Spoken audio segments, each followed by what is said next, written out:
My husband and I have been married for a little over 5 years now. I will say my daughter 19F and he has an okay relationship, not exactly father and daughter but almost advice asked and given relationship basically. I have never picked up on anything weird from my husband towards my daughter and my daughter has never said or insinuated anything at all as well. On Thursday me and my husband was watching a movie in the living room. We paused the movie as he got up to use the bathroom. I heard him knocking on the door twice. Literally 3 knocks each time on the door a couple of seconds apart. It was loud enough for me to hear him knocking from the living room. The next moment I heard screaming. I rushed to the bathroom and saw my daughter completely naked covering herself and yelling at my husband to get out. I didn't see everything that happened but what I saw after I heard yelling was my husband literally fell over his own feet and struggling to get the bathroom door closed. I asked my husband what happened and he said he knocked, nobody answered, so he went in and my daughter was naked in front of the mirror and he tried to get out. After my daughter calmed down I asked her side of what happened and she said she was changing and all of a sudden my husband walked into the bathroom. I asked her why she didn't answer him when he knocked. She said he didn't. I told her I heard him knock so I'm sure that he did. She said she didn't hear it because she had her earpods and listening to music. We got the situation sorted and my husband did apologize to her and explained he thought the bathroom was empty and walked in. She even gave him a hug and apologized for yelling at him. The problem now is my daughter got family members involved and they are now calling my husband a creep. Got a call from my sister berating me for still having my husband in the house. I asked what she meant and I came out that my daughter spun a whole other story and left out the fact that she was listening to music with her earpods and is telling everyone that she answered him and he still walked into the bathroom to look at her. We have cameras in our hallway and it proves that my husband did knock as you can see it on the video, but the cameras has no audio. I sat my daughter down and asked her and she denied saying anything like that or that she told anyone anything. I got mad and asked then how does your aunt know what happened and she went silent. She said she talked to her niece about it and she must have told her mother. I asked her why did she lie about what happened and made my husband look bad when he did nothing wrong. She again denied lying about anything and I told her what my sister told me. She just started to cry and say sorry. She was just talking and making up scenarios with her niece. The whole day yesterday I got calls and texts from my family members as the story spread. The wrong story is spreading and my husband is looking like a creep to everyone. I sat my daughter down again and had her read some of the things being said about my husband and told her she has to fix this because her lying is what caused this. She refused, saying she didn't spread this and she only told her niece and doesn't want to say anything to anyone because they will think bad about her. She said they know my husband and this will just blow over. Everything did blow up when my husband walked into the living room with his bags packed and said he is going to stay with his parents for a while because he doesn't want to be in this situation anymore where he is made out to be this kind of person. My daughter broke down and apologized repeatedly and said she will fix it, but my husband still left. I told her if I get divorced because of her lies she will be moving out of my house. I told her she better fix what she did and tell everyone what really a pay, Ned, because I will not be losing a man that loves and actually cares for me like my husband does over lies. She asked me to help her and I told her no, she isn't a child anymore and her lies for attention did this. This is on her. I already tried and I'm now also being accused of taking my husband's side and not providing a safe space for my daughter. I don't know what to do. My husband asked for space and my daughter is inconsolable at the moment. I am not in the best state myself. Sorry if my post is all over the place. Update 1. I don't know what to do anymore. My husband has asked for a divorce. First let me answer a couple of questions I saw coming up repeatedly. We have locks on every door in the house. I don't know why my daughter didn't use the lock on the door. The cameras inside the house isn't pointed at any door except for the ones pointed at the front door and back door. The other camera is at the end of the hall and you can see every door in the hallway from that camera. We have a bathroom in our room but we can't use it at the moment. The water is completely shut off due to renovation of the bathroom. My husband has asked for a divorce. On Friday he came back home and asked to talk. During our talk he showed me his phone and some of the things my family members were saying about him was just outright horrible. Calling him a pedo, asking him how many times he has taken a peek before. I don't recognize any of my family anymore. I understand if he actually did something but he hasn't, and the hatred they are showing over a stupid mistake tell me they refuse to listen or they have hated him from the start and is now using this to try and get rid of him. He said he can't ever come back and this has now started to affect his work life as well. He was called into HR to explain because some of my family members have called his office. Luckily they haven't done anything and refused to do anything until a case is brought against him. They know my husband very well and I think they believe him as well because he is still working. During our talk he explained that he does love me and still does and he is happy I stood up for him, but my daughter's actions have caused him many problems, accusations and made him scared. He explained he sat at the office and at his parents' home every day just waiting for the police to show up and arrest him. He said her lies broke him and he can't see a way to come back from it. I asked him to reconsider and that maybe we can go for counseling, but he also refused, saying everything is too broken to fix. I told him that I will kick out my daughter and told him about everything I did and told my daughter to do, but he said I'm missing the point. His life could have been completely ruined because of a lie. My family will never trust him again and will always harbor hatred or suspicions about him, especially now that my daughter want to clear things so long afterwards they will think we forced her to do it and that will just make things worse. He said he will always remain the creep in their eyes. I asked him what if I cut off my family and we moved away because I was already working on that. I showed him my phone and the message I have sent every single person so far that refused to listen and that I blocked them. He asked what about my daughter. I told him again I will be kicking her out and she will be staying with my parents from now on. He asked what if we moved away, will I abandon my daughter then, because he doesn't want to be near her or be alone with her at all. I didn't know what to say about that. Before I could answer, he said again, it's better for us to get divorced. He said, I will never ask you to abandon your daughter. I will never expect you to do something like that, but I don't want her anywhere near me. If you abandon your daughter, I don't know if I could ever look at you the same afterwards, even if it was for my sake. The only solution here is for us to get divorced.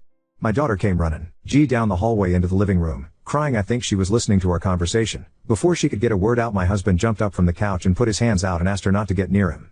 He said, before you say anything, I will start to record the conversation now, and took out his phone. I think I saw something break in my daughter's eyes at that moment, at the realization of everything hit her all at once. She asked my husband to forgive her, and she never meant for things to get so out of hand. She was just making up scenarios with her cousin, and her cousin was the one that ran with it. My husband asked her why didn't she clear it up immediately then. She said she did think it will go this far and thought it will just blow over because everyone knows him. He showed her his phone and asked her to read some of the messages, and my daughter went completely silent. We talked for a boy 4 hours. At the end, my husband said he will give us 3 months to move out of the house because it is his house. My daughter can keep the car because it was a gift, and that he will finish paying this year's tuition but will not pay anything going forward. He said he hasn't gotten a lawyer yet but told me to get one. He will like to do this without lawyer, but if I want to I can get one. He said he will be fair in divorce and doesn't harbor anything against me, but he can't stay in the relationship. My daughter was just sitting on the floor looking like a ghost, and I couldn't just say anything. Listen to him talk about divorce and what will be split and what not, like it was nothing. He was talking like the last 5 years was nothing and it was just easy to move on. The best way to describe it was like he was returning something to a store. He left the house and I just sat on the couch. I don't know if I was crying, talking, or what. I can't remember much, as everything was muffled around me, until my daughter started to full on crying, saying sorry, sorry, sorry over and over again, laying on the floor. I don't know how long I sat on the couch, but when I got up I saw my husband's car still in the driveway. I looked out of the window and I could see him full on crying in the car. Seeing that completely broke me. My daughter and I haven't talked since my husband was here Friday, not a word to each other. My family members have showed up to the house to apologize because apparently my daughter has all of a sudden now cleared everything up, and she herself shared the video from the camera with the family members.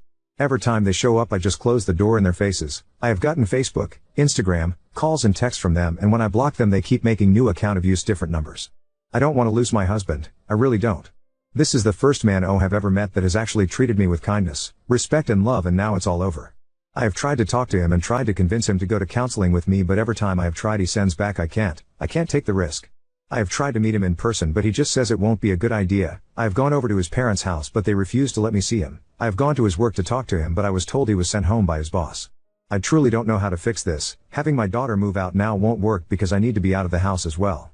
I don't want anything from my husband, I just want him. I haven't talked to a lawyer yet, but I don't think I can keep the house. He owned it before we moved into the house. I really want to fix this. I still want to kick my daughter out of the house, but will he still give me a chance to fix it even after what my husband said about me abandoning my daughter and not seeing me the same afterwards? Now on to second story.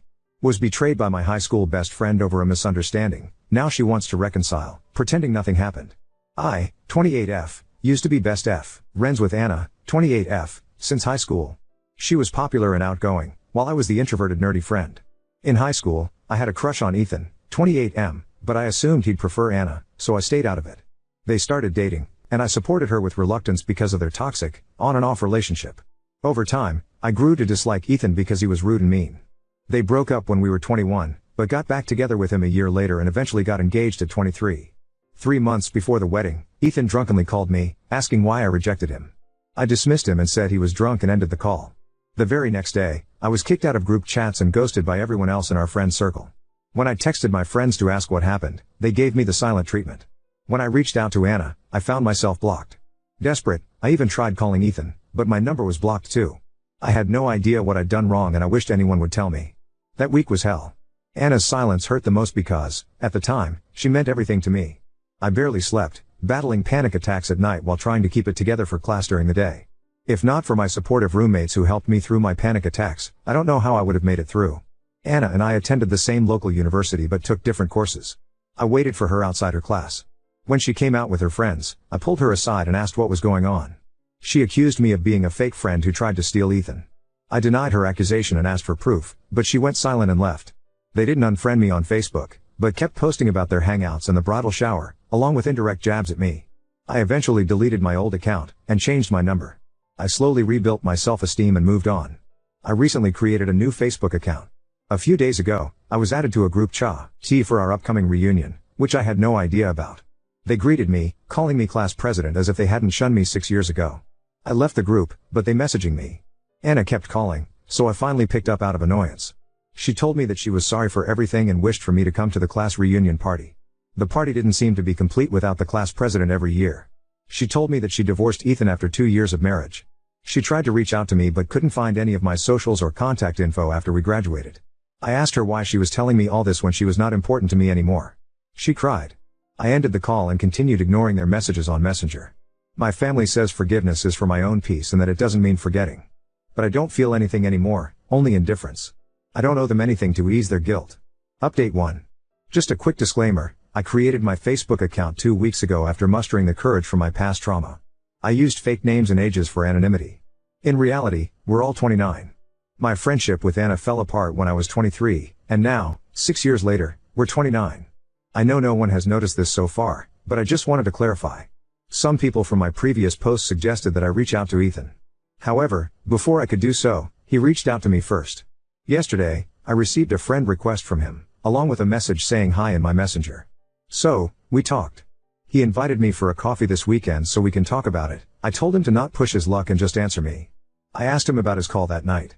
Since most boys were too intimidated to approach me, they often asked Anna to convey their feelings to me. Ethan was one of them. Apparently, a lot of boys had a crush on me back then. But at the time, only Anna received open confessions, so I assumed I was undesirable, not that it mattered to me. I was foolishly infatuated with Anna, so much so that I would have rolled out a red carpet for her to walk on if I could. She was my entire world back then. Not even once have I ever heard about any boys in high school liking me from Anna. Apparently, Anna would always came back to them with her apologetic face, telling them that I had rejected them and repeating the insults I had supposedly said about them. No wonder some people back in high school called me arrogant and disliked me for some reason. I just thought it was because I was a strict class president and student committee member. Unlike Anna, who was friendly and charming, I was strict, sharp-tongued, and rarely smile. I don't owe anyone a smile. Ethan explained that he was mean to me back then because Anna told him I had said he was an orphan abandoned by his parents. This was a particularly sensitive topic for him, as he had been raised by his grandparents since childhood. He later discovered the truth when Anna inadvertently admitted it during an argument. That moment led him to file for divorce. Ethan shared that he genuinely did love Anna, but her constant insecurity and habit of bringing up my name in every argument strained their relationship. She either accused Ethan of still thinking about me or compared him to me. Anna did found out about Ethan's drunken call that very same night. They had an argument, and Ethan came close to calling off the wedding, but Anna guilt-tripped him into staying. Neither Ethan nor Anna lied or twisted the story. Anna simply told our entire friend group to stop talking to me. They knew I hadn't done anything wrong, but somehow, it was still my fault that Ethan had unresolved feelings towards me. I was, and still am, an introvert, and most of my friends back then were hers. It wasn't surprising that they followed her lead when she turned against me. They were always her friends, not mine. Anna and my ex-classmates then painted me as a villain to the other friends from high school. Ethan didn't do anything to help me because he was manipulated to hate me, his words not mine. That's why I changed my number and deleted all my social media accounts. While no one directly bombarded me with mean messages, I constantly saw posts that seemed to be aimed at me, even though my name was never mentioned. Ethan only revealed everything to the other friends after his divorce with Anna was finalized. Now, Anna and my ex-classmates are the ones being shunned by the others since 2 years ago. Ethan said he owed me an apology, though he knew it wouldn't be enough after everything that happened. While he never smeared my name, he stood on the sidelines and did nothing simply because I rejected him and called him an abandoned orphan during high school. He asked me if I will be going to the upcoming reunion party. Turns out the reunion party this time was for the 1995 high school batch. My ex-classmates probably wanted their former class president to attend for appearances. I told him I won't go. He said I can sit with him and his ex-classmates if I wanted to. Why would I? Brother ugh. I told him I wouldn't be attending because I have no friends from high school. He mentioned that the others would be sad if they heard I said that. Well, screw them. I received a lot more messages from old friends but I didn't respond to any of them. I have no attachment towards them. I told Anna that Ethan already told me everything. She called me on Messenger again, sobbing. She admitted she might have been a terrible friend, but that she did care about me. All those years, I was always on her mind. I was too attached to her back then because she was my first real friend, as I had no friends in middle school. I was too shy and quiet so I couldn't make friends. Anna taught me how to make friends and overcome my social anxiety, and introduce a lot of people to me. I learned to cook for her and took care of her when she was sick. I even protected her from creeps. Everything I did was for her. Now that I think about it, it was kind of unhealthy. Maybe she wanted me to be that version of myself again, only for her convenience. She begged me to try again. That she would be a better person for me. But I just ended the call and blocked her. After a few minutes of contemplating, I decided to delete my Facebook account again. I have a feeling that if I didn't, they will keep on bothering me. I'll settle with a fake account. The main reason why I made my Facebook account is to play Harvest Town anyway. Sorry for the long post. This will be my one and only update. I want to thank the 4 people who personally messaged me on Reddit. Your messages meant a lot, as not many people have done so much for me in my life. I hope my update answered your questions. Farewell.